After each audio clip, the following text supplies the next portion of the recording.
Good morning students. जैसा कि आपने पिछली दो वीडियो में देखा कि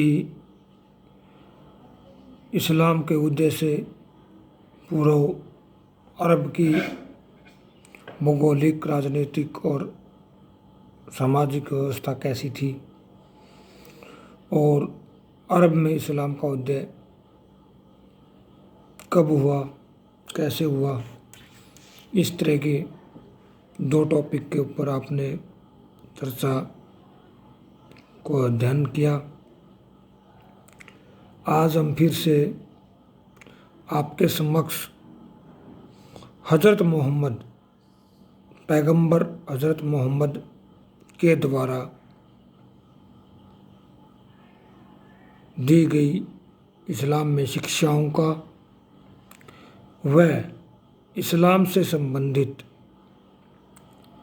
कुछ रोचक जानकारियाँ के बारे में आपको अवगत करवाएंगे। इनमें से हर एग्ज़ाम में एक या दो क्वेश्चन आपका शॉर्ट आंसर या लघु या दीर्घ प्रश्न आपके परीक्षा में आता रहता है। बहुत ही इम्पोर्टेंट टॉपिक है। परीक्षा के साथ साथ आपके सामान्य जीवन में भी ये विषय प्रभावशाली है। तो देखिए, मैं आपको बताता हूँ कि पैगंबर मोहम्मद की शिक्षाएं क्या क्या थी। उन्होंने वो एक इस्लाम धर्म के प्रचारक थे, संस्थापक थे और उन्होंने इस्लाम को काफ़ी ऊंचाइयों पर लेकर आए।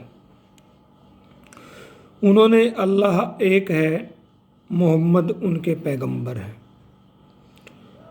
अल्लाह खुदा भगवान एक है। अनेक देवी देवताएं हैं परंतु वास्तविक रूप उनका क्या है? एक है। अल्लाह खुदा एक है और मोहम्मद उनके पैगंबर हैं, उनके संदेशवाहक हैं।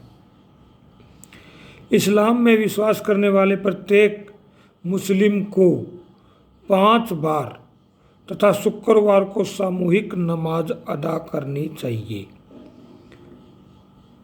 इस्लाम में विश्वास रखने वाले प्रत्येक मुस्लिम को दिन में 5 बार और शुक्रवार को सामूहिक नमाज अदा करनी चाहिए।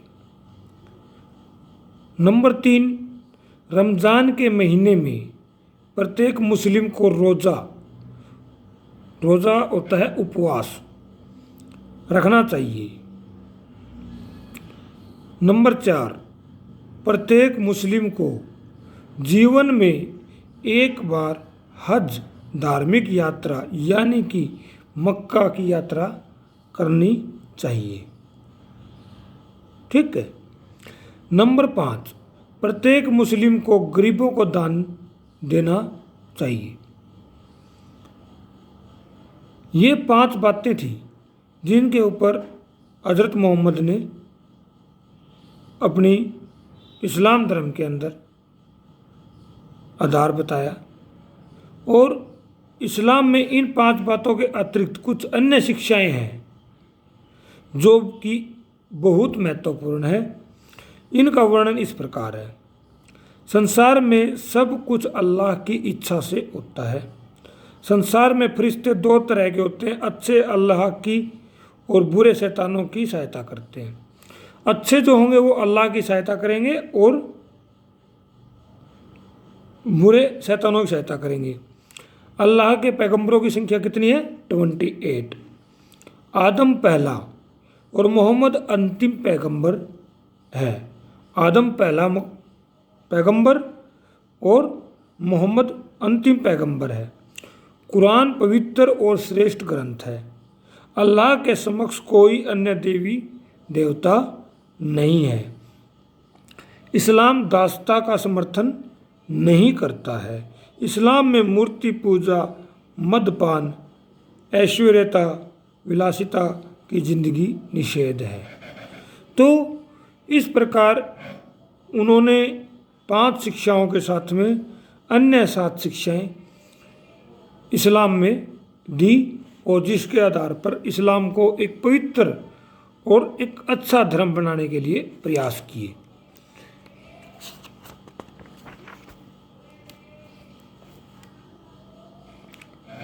इसके बाद में क्या हुआ, इस्लाम के बारे में रोचक तथ्य व जानकारियाँ, इसमें प्रश्न आता है कई बार। इसी तरह से भी इस्लाम के बारे में अपनी जानकारियाँ प्रदान कीजिए। इस्लाम क्या है, इसके बारे में जानकारियाँ प्रदान कीजिए। इस्लाम धर्म कब उदय हुआ, इसके बारे में प्रदान कीजिए। इस्लाम धर्म के अंदर कौन कौन ने अपना सहयोग दिया, जिन्होंने आधारशिला रखी, उनके बारे में अपना विषय विवरण प्रदान कीजिए। तो इस्लाम के बारे में रोचक तथ्य आपको बता देते हैं। इस्लाम विश्व का दूसरा बड़ा धर्म है। सर्वाधिक जनसंख्या वाला ईसाई धर्म ईसाई है, जबकि हिंदू धर्म का तीसरा स्थान आता है। मेसोपोटामिया की सभ्यता हड़प्पा सभ्यता की समकालीन थी। यह क्षेत्र दजला व फरात नदियों का क्षेत्र था। अरब क्षेत्र तीनों ओर से पानी से घिरा हुआ है। अरबवासी इसे जजीरात अल अरब कहते हैं। जो अरब का दूसरा नाम बताइए। जजीरात अल अरब कहते हैं। जजीरात अल अरब क्यों कहते हैं? क्योंकि यह तीनों ओर से पानी से घिरा हुआ है, इसलिए इसको जजीरात अल अरब कहते हैं। अरब क्षेत्र में खजूरों को क्या कहा जाता है? अरब क्षेत्र में खजूरों को पेड़ों की रानी कहा जाता है। पेड़ों की रानी इसलिए कहा जाता है कि खजूर एक ऐसा पेड़ है जो कि अरब के अंदर सर्वाधिक पाया जाता है। अरब में सबसे ज़्यादा खजूर मिलते हैं। इस्लाम पूर्व अरब के कबीले वार्षिक जनजातीय मेले आयोजित करते थे। इस्लाम पूर्व अरब के कबीले वार्षिक जनजातीय मेले आयोजित करते थे। इन मेलों में कविता पाठ होता था। कविता पाठ प्रतियोगिता में प्रथम आने वाली कविता को सम्मान के लिए उसे काबा मक्का के दरवाजे पर टांग दिया जाता था। यह उनके समाज का सबसे बड़ा सम्मान था। देखिए, यह विषय इस्लाम पूर्व अरब के कबीले में वार्षिक जनजातीय मेले आयोजित होते थे। इन मेलों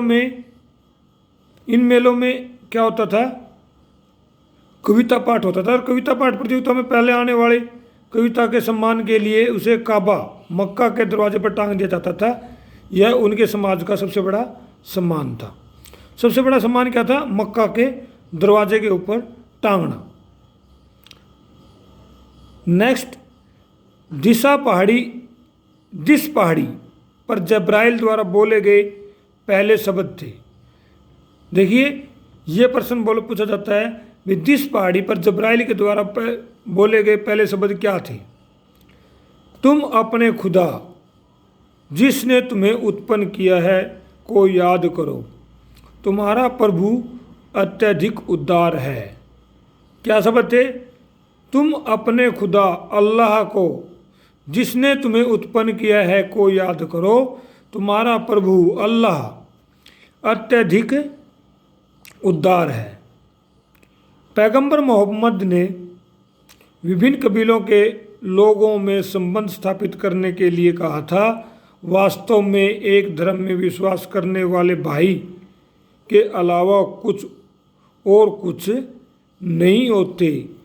उन्होंने कहा था भी आपसी संबंध अच्छे करने के लिए भी जो एक धर्म को मानते हैं वो भाई के अलावा और कुछ नहीं होते।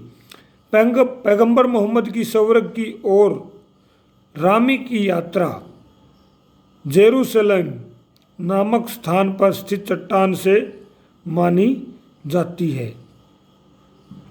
कहाँ पर? पैगंबर मोहम्मद की स्वर्ग की ओर रामी की यात्रा मिराज बोलते हैं इसको। जेरूसलम नामक स्थान पर स्थित चट्टान से मानी जाती है।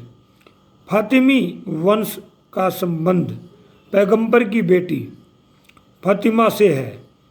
उन्होंने 969 ईस्वी में मिस्र को जीता और अपनी राजधानी काहिरा को बनाया। काहिरा की स्थापना मंगल ग्रह मारिख, जिसे अल काहिर भी कहा जाता है, के उदय होने के दिन की गई थी।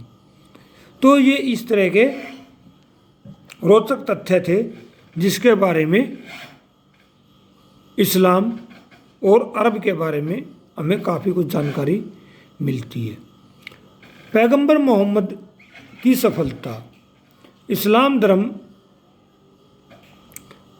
को ऊंचाई पर ले जाने में पैगंबर मोहम्मद ने किस तरह से कार्य किया, किस तरह से उन्होंने किन किन समस्याओं का सामना करना पड़ा, इसके बारे में बताते हैं।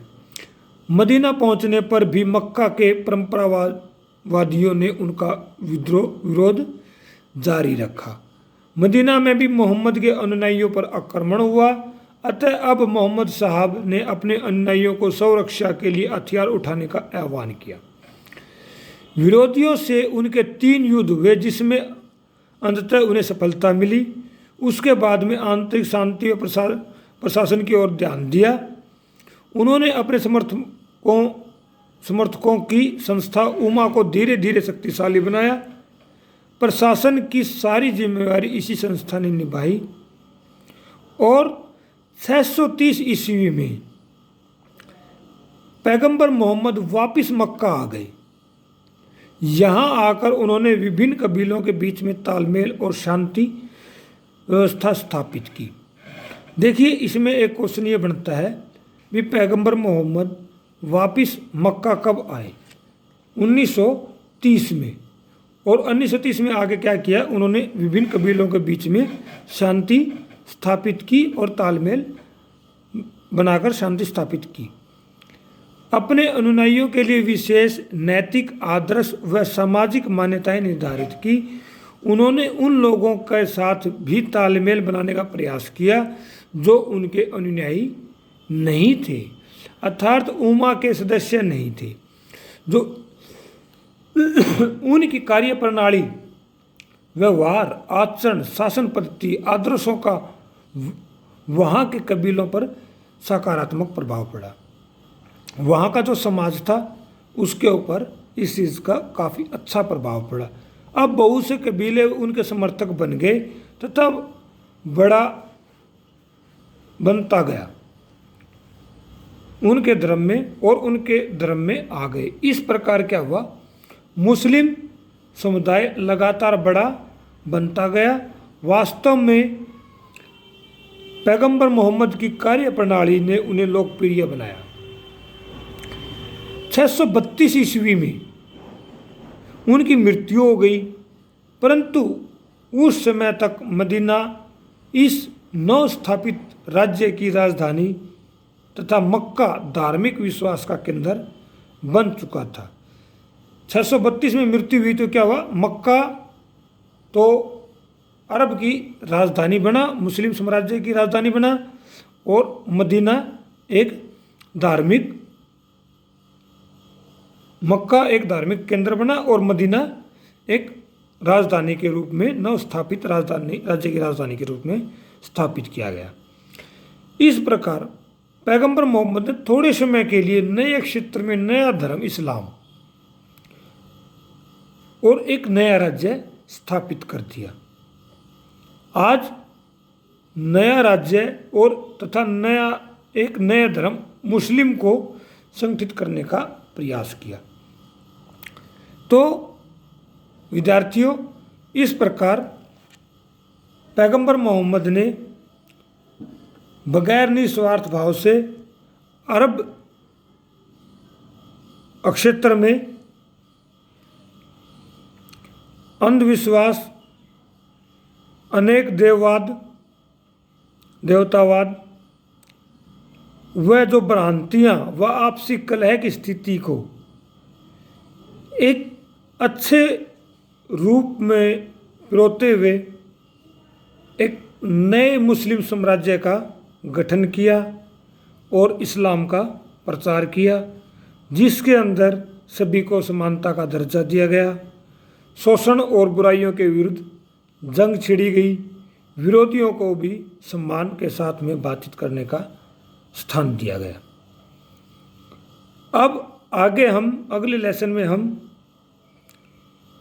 जो अरब का साम्राज्य चला, मुस्लिम साम्राज्य की आधार रूप रखा गया, किस किस साम्राज्य ने किस किस तरह से कार्य किए, उसके बारे में चर्चा करेंगे।